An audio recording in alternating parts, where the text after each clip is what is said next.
La forma como se produce la sombra perpendicular se explica en esta simulación. A medida que la fuente de luz se desplaza de derecha a izquierda, representando el movimiento aparente del Sol en un año desde el extremo norte en el solsticio de verano hacia el extremo sur en el solsticio de invierno, la sombra se desplaza de izquierda a derecha, existiendo un momento cuando la luz está de frente a la figura, produciendo una sombra perpendicular. Por otro lado, a medida que la fuente de luz asciende, representando el movimiento aparente del Sol en el día, desde su orto hasta llegar al meridiano celeste, al mediodía, la sombra proyectada se va alargando. Esto significa que, de acuerdo con la orientación del petroglifo, la menor sombra perpendicular se produce el día del solsticio de invierno.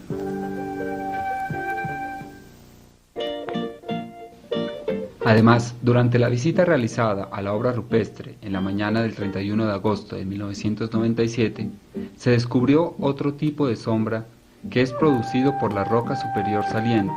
que se proyecta sobre la figura de la espiral formando una línea recta bien definida, existiendo una hora particular en la cual dicha sombra pasa por el centro de la espiral.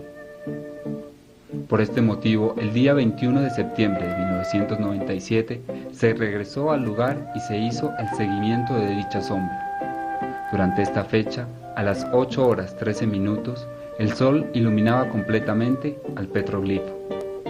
A las 9 horas 2 minutos, en la parte superior izquierda de la obra rupestre, comenzó a aparecer una sombra producida por el borde de la roca saliente.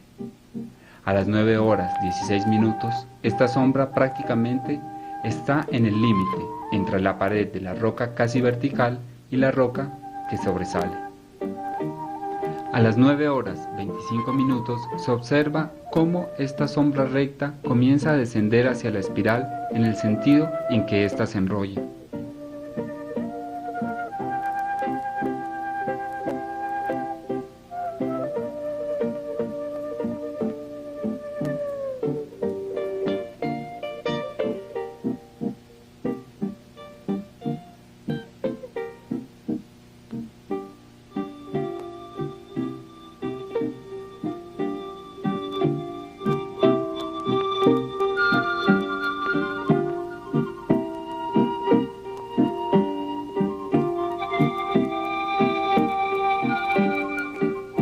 Se puede observar que a las 10 horas 47 minutos la sombra pasa por el centro de la espiral. A partir de este momento, la sombra continúa descendiendo hasta abandonar la espiral.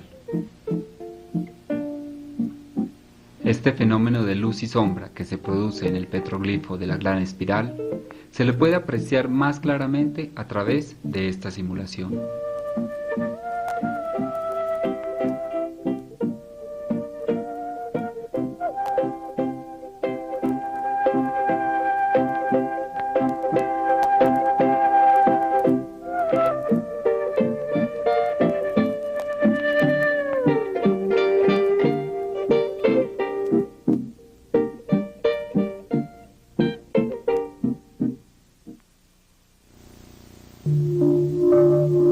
El seguimiento de este tipo de sombra realizado durante otras fechas permite determinar que la sombra proyectada por el borde superior del petroglifo pasa por el centro de la espiral cuando la altura del Sol es, en promedio, de 69 grados, 24 minutos, 43.75 segundos. Ahora, con el valor de esta coordenada celeste del Sol y utilizando un software de astronomía, es posible conocer la hora durante la cual ocurre el fenómeno del paso de la sombra relativamente recta por el centro de la espiral para una época determinada del año. El análisis de los datos obtenidos permite determinar que el momento cuando la sombra recta producida por el borde superior del petroglifo pasa por el centro de la espiral varía con el paso de los días, a medida aparentemente por la eclíptica durante un año.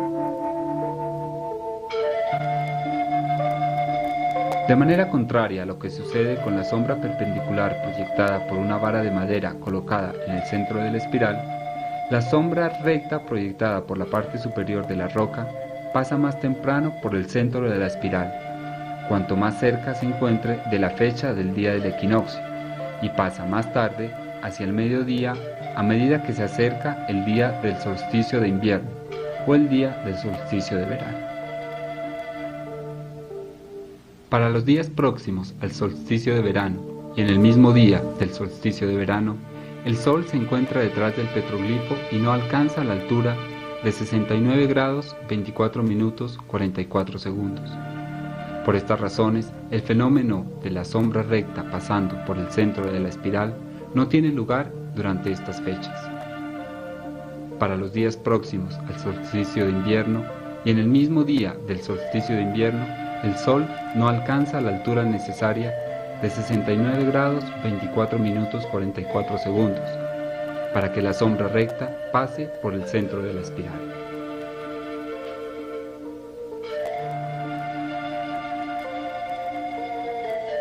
Por lo tanto, el hecho de haberse descubierto dos tipos de sombras que ocurren sobre el petroglifo de la gran espiral y las cuales tienen un comportamiento opuesto, es decir, entre más temprano se produce una sombra, más tarde acontece la otra, permite plantear la posibilidad de encontrar algunas fechas en las cuales las dos sombras sucedan en el mismo momento,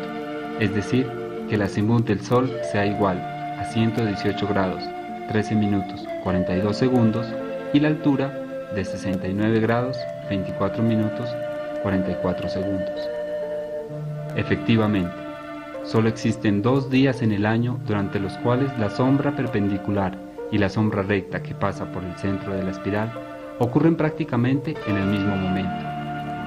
Para el año 1998, estas fechas fueron el 27 de febrero, 68 días después del solsticio de invierno, y el 14 de octubre, 68 días antes del solsticio de invierno.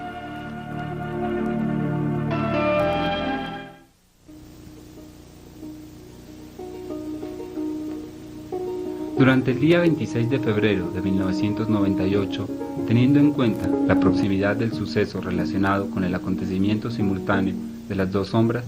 se hizo una visita a la obra rupestre. A las 11 horas 8 minutos, cuando el azimut del Sol era de 118 grados 26 minutos 49 segundos, valor próximo a 118 grados 13 minutos 42 segundos, la sombra producida por la vara de madera situada en el centro de la espiral era perpendicular a dicho elemento.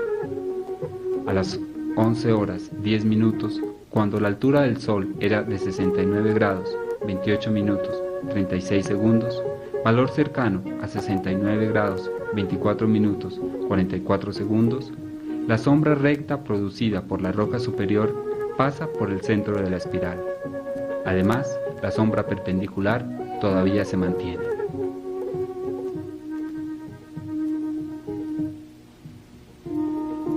También es importante señalar que el fenómeno de la sombra perpendicular coincidió con el inicio del último eclipse de Sol visible en Colombia en el presente milenio.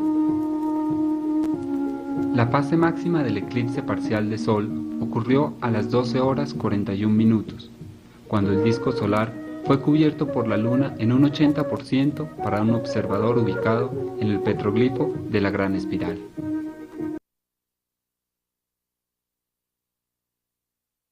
El estudio de astronomía de posición, adelantado en el petroglifo de la Gran Espiral, permite concluir que este vestigio perfectamente podría servir como un calendario solar. Efectivamente, dependiendo de la época del año, cuando el Sol ilumina a un instrumento colocado en el centro de la espiral, como por ejemplo a una vara de madera, y el borde superior del petroglifo, las sombras resultantes tienen una característica particular que identifica el paso del Sol por los puntos del solsticio de invierno, del equinoccio de primavera, del solsticio de verano y del equinoccio de otoño. Asimismo, con el regreso del Sol al mismo punto del cielo, la secuencia con que se producen estas sombras se repite. Esto quiere decir que los antiguos quillacingas muy fácilmente podían darse cuenta de que estas sombras cambian con el transcurso del tiempo, siguiendo un patrón ordenado, de tal manera que después de un tiempo determinado se repiten con las mismas características. De esta manera, los quillacingas podían determinar la duración aproximada del año solar.